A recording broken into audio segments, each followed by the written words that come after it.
Hi, Kim Adams here, Eating Psychology Coach. I'm sitting on my back deck on Easter Saturday in Brisbane. The sun is shining, it is beautiful and warm, probably about 29 degrees. And I've been doing some work preparing for my upcoming workshop, Food is Not the Enemy, a more nourishing approach to weight loss and body image or body confidence. In doing that, I'm looking at some of the ways that women in particular think about food and how we label food, and how that labeling then impacts on how we judge ourselves and judge others.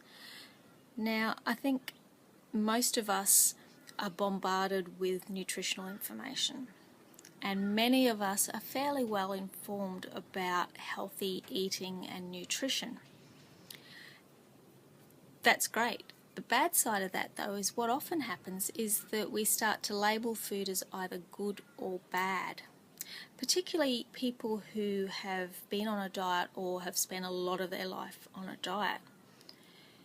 Because dieting really does put food into the good food, bad food category. Either it's good, if it's not good, then it's definitely bad.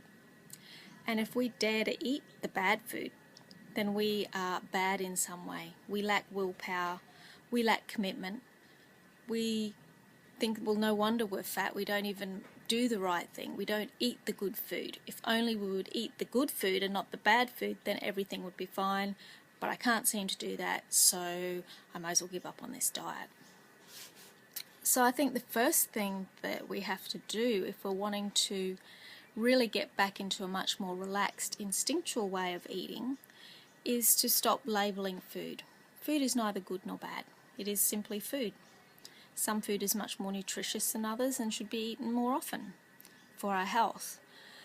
Other food is not so nutritious, but it can be very enjoyable.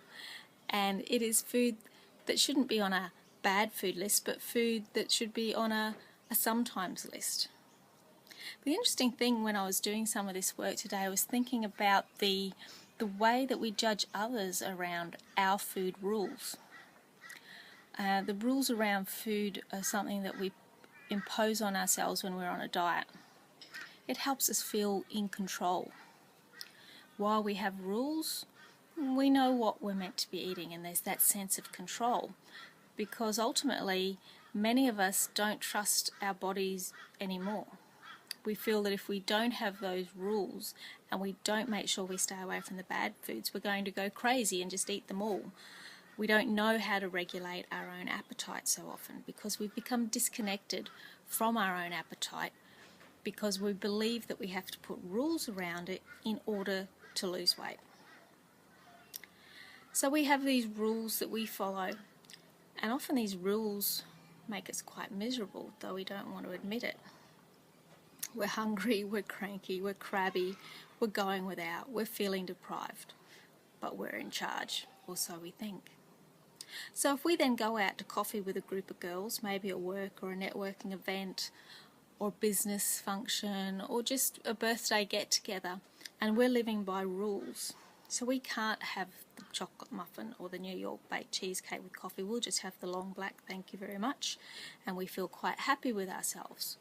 Yet at the same time feeling quite deprived, because really we do want the chocolate cake, but we're on a diet and we must follow the rules, because if we don't follow the rules we're bad and therefore we may as well give up. But then, horror of horrors, our best girlfriend or some strange girlfriend that's come with someone else orders the New York baked cheesecake and happily sits there eating it in front of us, and there's this amazing group attack, often very silent, and people don't speak it out loud, on that person. How dare she not be a part of us who are all on a diet and all trying to get skinnier? Because if you're not trying to get skinnier and get on a diet, then you're obviously not trying to improve yourself. And there's that judgment. And it's an unfair judgment on many levels, notwithstanding the fact that people can choose to eat whatever they want. But we have no idea about what her day has been like or her week, what else she's eaten that day, whether she's been on a diet and this is her treat for the week. We know none of that, and we shouldn't be imposing our rules on anyone else.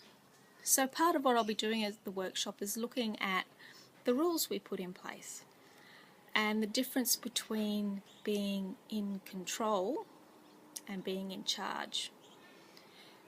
Trying to be in control rarely works. Try and control a 2-year-old and see how you go. Try and control a bad habit and see how you go. It's one of those bizarre universal truths is the more that you try and control something that you don't want or you want to change, the more it seems to control you. What I like to talk about is being in charge, which means you get to make choices and decisions. But the only way that you can make the choices and decisions that are best for you is to start really connecting in with your internal body wisdom about appetite and about food, and relaxing into that and trusting it and knowing that it's okay to live without the rules, and that if there aren't no rules doesn't mean you're going to suddenly put on weight or lose control.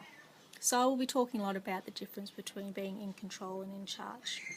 So I hope that I'll see you at the workshop, and have a great Easter weekend. Bye.